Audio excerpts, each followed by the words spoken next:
ख़वातीनो हज़रात, पेशे खिदमत है प्रोग्राम हमें भी है कुछ कहना। प्रोग्राम शुरू करने से पहले मुझे पंजाब के वज़ीर आला यानी चीफ़ मिनिस्टर मान साहब से एक दो बातें करनी हैं, बहुत, जो कि आज के वक्त में बहुत ज़रूरी हैं। पहले तो मैं मान साहब से ये ज़रूर कहना चाहूँगा कि जो काम अभी 35-40 दिन की आपकी सरकार आपने या आपकी सरकार ने किए हैं वो काबिल तारीफ़ हैं और लोगों को पूरी उम्मीद बनी हुई है और उनकी उम्मीद कायम है कि आपकी सरकार आने वाले दिनों में बहुत अच्छे काम करेगी और जो आप लोगों ने गारंटीज़ दी हैं, वादे किए हैं, वो यकीनन पूरा करेंगे। और इसके लिए हम तहे दिल से वो अल्लाह से, भगवान से, वाहेगुरु से, सबसे, जितने भी भगवान हैं इस दुनिया में, आपकी कामयाबी के लिए ज़रूर दुआ करेंगे हाथ उठाकर, क्योंकि उसमें आपकी कामयाबी नहीं है, हमारे लोगों की कामयाबी है। लोगों का ज़िंदगी उसमें अच्छी हो जाएगी, उनका जीना अच्छा हो जाएगा। लेकिन मान साहब, इसके साथ एक दो बातें मैं आपको, वो प्रोग्राम तो अभी मैं शुरू नहीं किया, उससे पहले बता रहा हूँ। आपने सिक्योरिटी कम की है काफ़ी लोगों की, बहुत अच्छा काम किया है, लेकिन सर आपकी अपनी सिक्योरिटी अभी बहुत ज़्यादा है। तकरीबन मेरे को बताया गया है कि 400 450 के करीब लोग आपकी सिक्योरिटी में है, फायर ब्रिगेड भी है, एम्बुलेंस भी है। ये हो सकता है कि ये नॉर्म्स में शामिल हो, क्योंकि इस बात पर मैं कोई वाद विवाद नहीं करूँगा, मैं कोई कंट्रोवर्सी भी जनरेट नहीं करूँगा। मैं ये मानता हूँ कि ये हमारी जो कॉन्स्टिट्यूशन है, नॉर्म्स है, उसमें लिखा होगा कि सीएम को इतनी मिलती है। लेकिन सर आप तो बाकी सीएम से अलग हो, मुख्तलिफ हो ना, तो आपको इतनी सिक्योरिटी की क्या ज़रूरत है, हैं? आप 5-10 रख लो यार, बहुत हैं आपके लिए। तो दूसरा, जो आपके वज़ीर साहब हैं, 10 वज़ीर हैं शायद, और 80-82 आपके प्यादे हैं, सॉरी एमएलए हैं, उनके साथ भी पूरी सिक्योरिटी है, उनके साथ भी पीसीआर चलती हैं। तो जहाँ आप औरों का कम कर रहे हो, थोड़ा अपने घर में भी देख लेना चाहिए हमें, हैं? और अब मैं फिर कहता हूँ कि यकीनन आप अच्छे आदमी हैं, शायद आपका ध्यान इस तरफ आपके ऑफिसर साहबान ने नहीं दिलवाया होगा, तो इस पे थोड़ा सा गौर कीजिए। और मान साहब, एक बात मैं और यकीन के साथ आपको यकीन दिलवाना चाहता हूँ कि मुझे आपसे कोई पर्सनल काम नहीं है। मैं पूरी होश में, पूरी गारंटी से ये बात कह रहा हूँ कि मुझे आपसे कोई ज़ाती पर्सनल काम नहीं है। मेरा काम सिर्फ आप जैसे अच्छे लोगों को बतलाना है कि यहाँ और अच्छा हो सकता है, और इसके अलावा मेरा कोई मकसद नहीं है। मैं ये चाहता हूँ कि मेरे देश, जिसका नाम इंडिया है, हिंदुस्तान है, भारत है, वो वहाँ के लोग बहुत सताए हुए हैं सर 70-75 साल से। कुछ उनको अच्छा जीवन मिल जाए, अच्छी वो ज़िंदगी काट पाएँ। तो अगर ऐसा मैं सोचता हूँ तो शायद मैं गुनाह नहीं करता। अगर मैं गुनाह कर रहा हूँ तो मेरे को उम्मीद है कि आप उस गुनाह के लिए मुझे माफ़ करेंगे, और कोई पर्चा पुर्चा मेरे पे मैं नहीं करेंगे, क्योंकि पर्चे पुर्चे भी आजकल आम होने लगे हैं। मेरे पे पर्चा पुर्चा मत करवाइए, कह दीजिए कि बंद कर दूँ, मैं बंद कर दूँगा सर, अगर आपको ये अच्छा नहीं लगता। अब मैं आता हूँ आज के प्रोग्राम की तरफ। हमें भी है कुछ कहना। मान साहब, आज हम जिस मौजू पे बात करने जा रहे हैं वो मौजू हर इंसान के साथ जुड़ा हुआ है। वो टॉपिक, मौजू मीन टॉपिक, हर शख्स के साथ है। वो है हेल्थ, सेहत। 75 साल हो गए सर हमारे देश को आज़ाद हुए। मैं तकरीबन 65 साल की मेरी याददाश्त है, नहीं सॉरी, मेरी याददाश्त 55 साल की है, क्योंकि मेरी उम्र इस वक्त 68 साल है। 55 साल में मैंने municipal committees, corporations, state MLAs के, एमपीज़ के पता नहीं कितने इलेक्शन देखे हैं। अब मेरे को वो गिनती भी याद नहीं हर एक के, लेकिन हर इलेक्शन में एक ही मुद्दा चलता है, पानी, बिजली, सेहत, पानी, बिजली, सेहत। इससे ऊपर कोई पार्टी आज तक नहीं जा पाई। क्यों नहीं जा पाई, इसका जवाब सारी दुनिया जानती है और आप भी जानते हैं। तो मैं आज पंजाब में जो हेल्थ है, हेल्थ जो इंफ्रास्ट्रक्चर है, हेल्थ जो स्ट्रक्चर है, हेल्थ जो सुविधाएं हैं, उनके बारे में मैं आपके वज़ीर सेहत डॉक्टर विजय सिंगला साहब से मुखातिब हूँ और मैंने ये भी सुना है, मैं मिला तो नहीं हूँ डॉक्टर विजय को, कि मेरे दो दोस्त वहाँ मानसा रहते हैं, डॉक्टर रुपिंदर सिंगला और डॉक्टर अशोक कांसल। उन दोनों ने मेरे को बताया है कि डॉक्टर विजय एक अच्छे और नेक आदमी हैं। पॉलिटिक्स में आ गए हैं, पॉलिटिक्स में आने से आदमी ख़राब नहीं होता, अगर अच्छा है तो अच्छा ही रहता है। तो वो दोनों बहुत अच्छे हैं, उन्होंने आपकी तारीफ़ की है, इसलिए मेरा दिल किया भी आपसे ये बात कर सकूं। देखिए सर, आप एक डेंटिस्ट हैं, पहले आपकी ही बात कर लेते हैं डेंटिस्ट्री की। आप यहाँ पटियाला गवर्नमेंट डेंटल कॉलेज के तालिब इल्म हैं, तालिब इल्म स्टूडेंट को कहा जाता है, वहाँ से आपने BDS की। यहाँ आज जो डेंटल कॉलेज पटियाला में एक साल में, अगर मेरी बात डॉक्टर विजय तक पहुंचती है तो वो ध्यान दें इस बात पर, एक साल में जितनी यहाँ एक्सट्रैक्शन और इम्प्लांट्स और RCT की जाती हैं एक साल में सारे हॉस्पिटल में, जिसका खर्चा एक महीने का 1 करोड़ रुपए है, साल का 15-20 करोड़ रुपया है। उतनी सारी टोटल पटियाला एक डॉक्टर, चाहे वो आशू नरूला हो, चाहे वो रवि नरूला हो, चाहे वो युवराज हो, चाहे वो अमित हो, एक अकेला डॉक्टर एक महीने में, जो एक साल में वहाँ की जाती है, एक महीने में कर दी जाती है। तो आप देख लीजिए आपके डेंटल कॉलेज का हमारे सूबे को, हमारी स्टेट को कितना फ़ायदा और कितना नुकसान है। वहाँ अगर कोई होटल तामील कर दिया जाए, बना दिया जाए, तामीर कर दिया जाए, तो वो शायद ज़्यादा रेवेन्यू जनरेट करेगा, बतौर ये जो 1 करोड़ जो महीना लग रहा है वहाँ, जो 15-20 करोड़ साल के लगते हैं, वो सफ़ेद हाथी कुछ काम नहीं कर रहा, सफ़ेद हाथी ही है। आप वहाँ जाइए सर, वहाँ या तो कभी लाइट नहीं होती, कभी डेंटल मटेरियल नहीं होता, कभी उनकी वो ड्रिल मशीन ख़राब होती है, कभी स्टाफ छुट्टी पे होता है, कभी एक्सरे प्लांट नहीं चलता।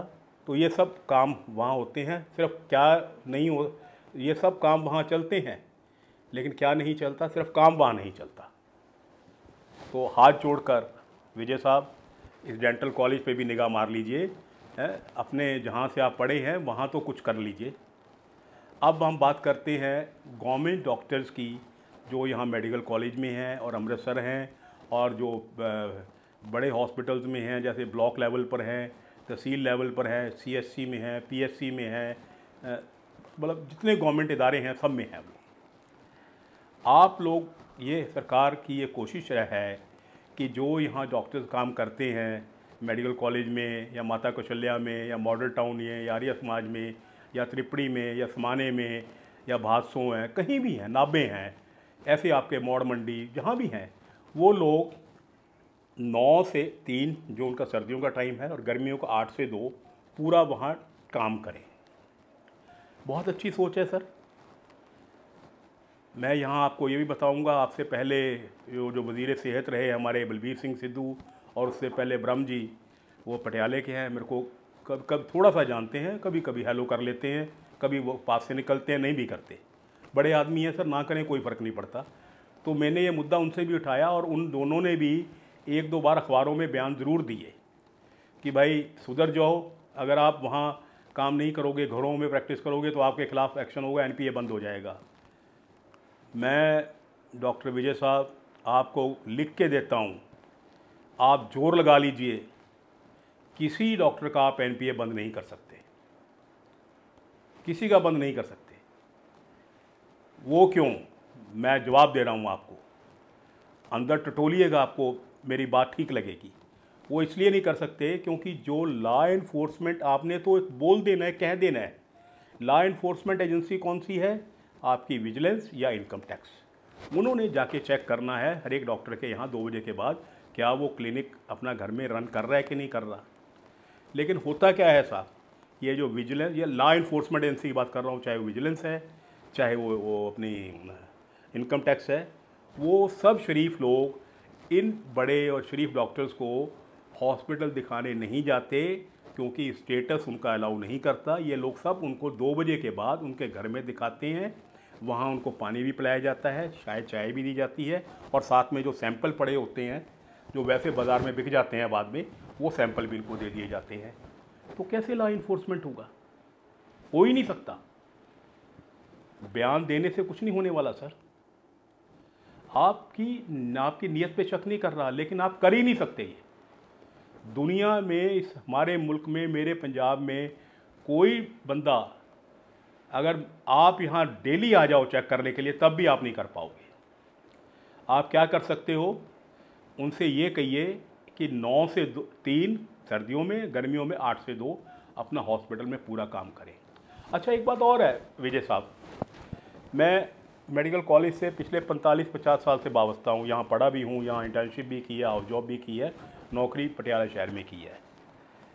आज से 45 साल पहले मैं आपको 5-6 बड़े नाम बताता हूँ। Doctor K C. Sonawala, doctor N D. Agarwal, doctor T R. Agarwal, madam Sareen, doctor Jolly, doctor Tanwant Singh.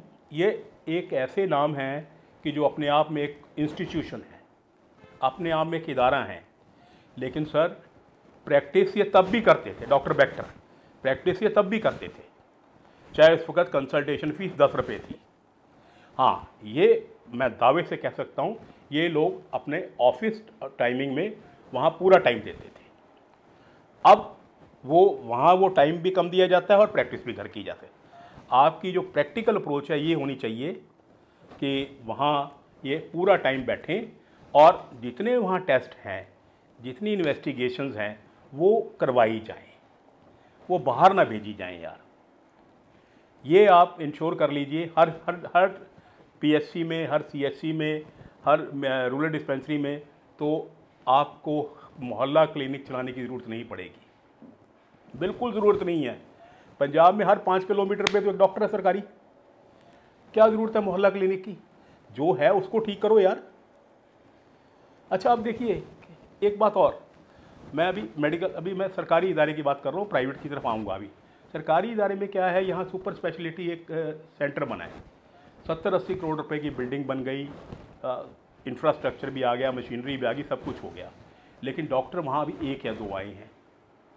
Paramedics, वो जो प्रोफेशनल उसमें ट्रेंड हों, वो बहुत कम आए हैं।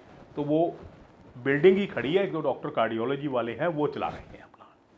तो सर, ये डॉक्टर क्यों नहीं आ रहे, बहुत बड़ा मुद्दा है सर। एक सुपर स्पेशलिटी कैडर अलग बनाइए। उनको जो मौजूदा जो आपका जो पे स्ट्रक्चर है वो नहीं चाहिए। एक आपका सुपर स्पेशलिटी जो आज के आपका पे स्ट्रक्चर है, वहाँ अगर मेडिकल कॉलेज में आ रहा है कार्डियोलॉजिस्ट जो डॉक्टर शर्मा आए हैं, वो हमारा दोस्त है, उसका बेटा है, वो उसको शायद लगन होगी, मैंने काम करना है या काम सीख के उसने अपने बाप के पास ही चले जाना है, क्योंकि यहाँ जो भी आता है काम सीख के चला जाता है। चलो 2-3 साल तो रहता ही है ना जी। तो उसको हम क्या दे रहे हैं, 1.5-2 लाख मैक्सिमम। वो अगर यहीं पटियाला हाट में लगता है, कोलंबिया में लगता है, तो उसको 20 लाख रुपए मिलता है, 1 करोड़ से कम नहीं मिलता साल का। तो वो आपके सरकारी इदारे में क्यों आएगा? अगर हमारी सरकार दिल से चाहती है कि हमने गवर्नमेंट सेक्टर को, पब्लिक सेक्टर को इम्प्रूव करना है, तो उसका तरीका यही है कि सुपर स्पेशलिटी कैडर में जो स्टाफ, चाहे वो डॉक्टर्स हों चाहे पैरामेडिक्स हों, उनका एक डिफरेंट आप स्ट्रक्चर क्रिएट कीजिए। अरे यार, जब पीजीआई बना, आप पूछिए अपने सीनियर से, जब पीजीआई बना तो प्रताप सिंह कैरों हमारे वज़ीर आला हुआ करते थे, चीफ मिनिस्टर हुआ करते थे, वो साउथ से जा के डॉक्टर लेके आए, उनके लिए स्पेशल घर बनवाए गए, स्पेशल स्केल दिए गए, और पीजीआई कहाँ से कहाँ पहुँच गया। तो कमी नहीं है, कमी है सर हमारी विल पावर में, हमारी पॉलिटिकल विल में। आपको रब ने, अल्लाह ने, वाहिगुरु ने, बाबा जी ने मौका दिया है सर, खिदमत कर लीजिए। नहीं 4 साल ऐसे ही निकल जाएंगे सर, स्टेटमेंट दे के निकल सकते हैं सर, बहुत आराम से निकल जाएंगे। बाद में ये भी कहा जा सकता है कि हमारे पास फंड नहीं थे, ये नहीं थे, कोशिश की। वो 4 साल बाद, 5 साल बाद जनता देखेगी भी क्या था क्या नहीं था, लेकिन आपको मौका मिला है, ज़रूर कीजिए। दूसरा सर, अब मैं बात करता हूँ आपके प्राइवेट सेक्टर की। सर, हमने तब कैप्टन अमरिंदर सिंह साहब को भी अप्रोच की थी, मिले, अप्रोच मतलब काम नहीं, मिले थे उनको, उनसे गुजारिश की थी। हमारे तलवार साहब से भी मैंने बात की थी, जो एडवाइज़र हैं हेल्थ के सरकार के। राज बहादुर साहब को भी कहा था, जो वाइस चांसलर हैं बाबा फरीद यूनिवर्सिटी के। सर एक प्राइवेट रेगुलेटर बना दीजिए। जब तक सर प्राइवेट रेगुलेटरी बॉडी नहीं होगी प्राइवेट डॉक्टर्स की, तब तक ये लूट खसूट चलती रहेगी सर, और इस लूट का कोई एंड नहीं है। मैं आपको एग्जांपल देता हूँ। मैंने कल यहाँ एक फिगर मंगाई थी। हाँ, यहाँ सर, यहाँ गवर्नमेंट सेक्टर में जो अल्ट्रासाउंड होता है वो 200 रुपये का हो रहा है, सिटी स्कैन 700 रुपये का होता है, MRI 1500 रुपये की होती है, और बाहर जो अल्ट्रासाउंड है 850 का है, सिटी स्कैन 2200 का है, MRI 4000 का है। सर कितनी बड़ी लूट है सर, कितनी बड़ी लूट है, इतनी बड़ी लूट सर। क्यों लोगों के कपड़े उतरवा रहे हो आप? क्यों कपड़े उतर रहे हैं? अच्छा, अगर आप वैसे आपको पता है वो सब कैसे क्यों हो रहा है, सब जगह लिफाफा चल रहा है सर। प्राइवेट अगर रेगुलेटरी बॉडी बन जाए और सबके रेट हो जाए, मान लीजिए जैसे मैंने बताया 200 रुपये में का एक अल्ट्रासाउंड हॉस्पिटल में हो रहा है, तो बाहर में 850 का क्यों है? क्योंकि 350 रुपया वो डॉक्टर को कमीशन जाना है सर। ये फिगर मेरी 100% सही है। 350 रुपया जो भी, चाहे RMP, चाहे LFMF, चाहे स्पेशलिस्ट, चाहे सुपर स्पेशलिस्ट, चाहे ऑर्डिनरी मेरे वर्गा MBBS डॉक्टर रेफ़र करे किसी भी डायग्नोस्टिक सेंटर में, तो उसको 350 रुपया शाम को उसका लिफाफा वहाँ उसका फिक्स हो जाता है सर। 350 तो किसकी पेंट उतरी? एक गरीब आदमी की। नंगा कौन हुआ? गरीब आदमी। तो ये बातें क्यों नहीं हो सकती? हो सकती हैं सर। अच्छा, इससे रेट अगर फिक्स हो जाए सर, मान लीजिए 200 वाला आप 600 में कर दो, 500 में कर दो, तो जो डायग्नोस्टिक जो अपनी लैब चला रहा है या इन्वेस्टिगेशन सेंटर चला रहा है, उसका प्रॉफिट तो वही रहेगा, उसका खर्चा निकल आएगा, उसके एस्टेब्लिशमेंट का खर्चा निकल आएगा, उसका प्रॉफिट निकल आएगा।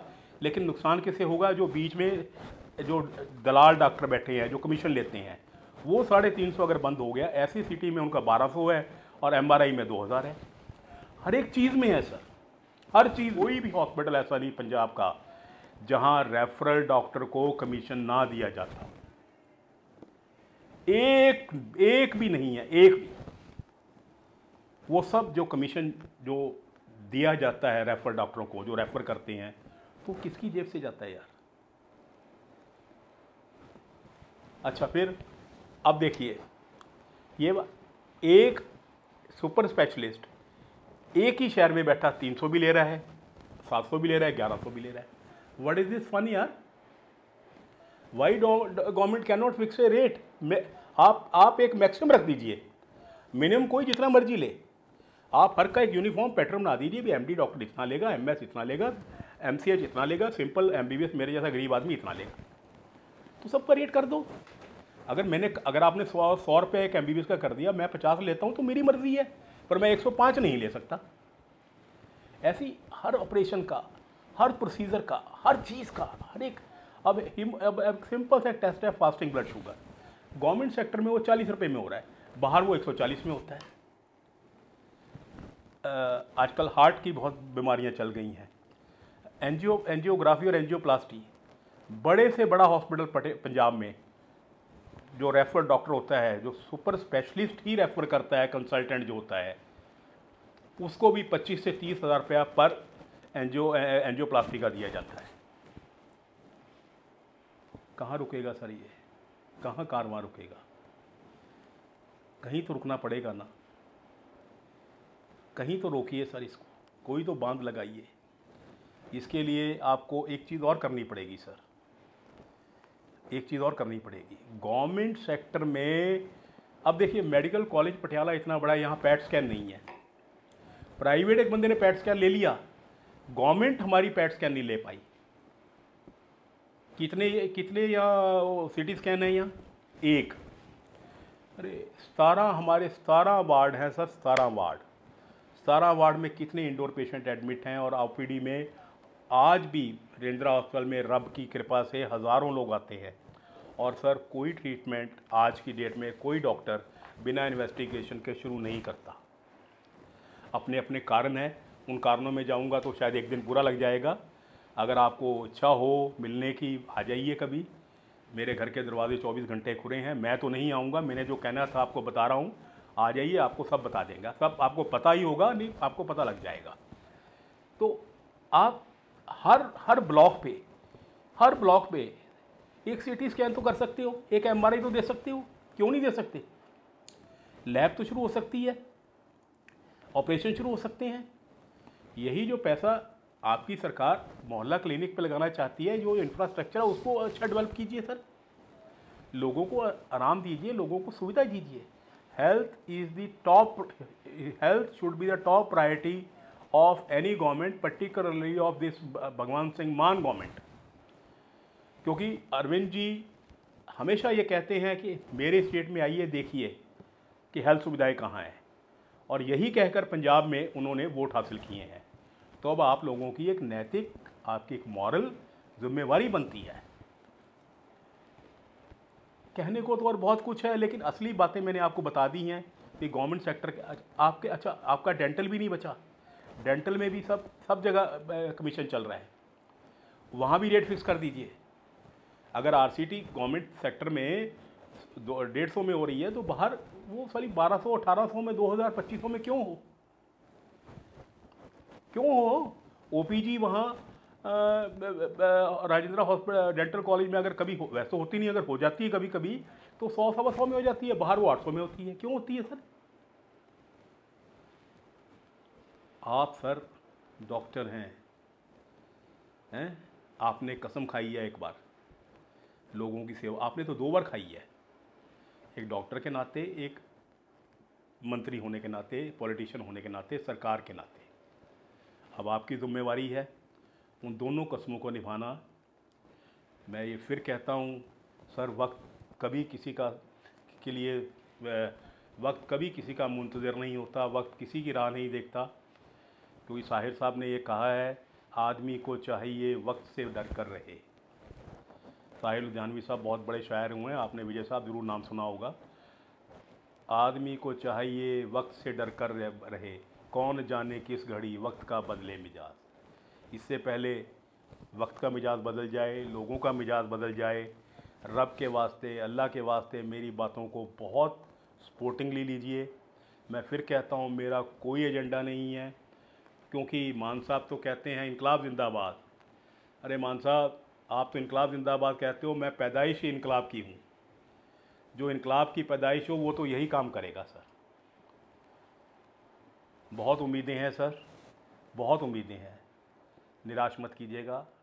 थैंक यू, बहुत बहुत शुक्रिया, थैंक यू सो मच, खुदा हाफिज़।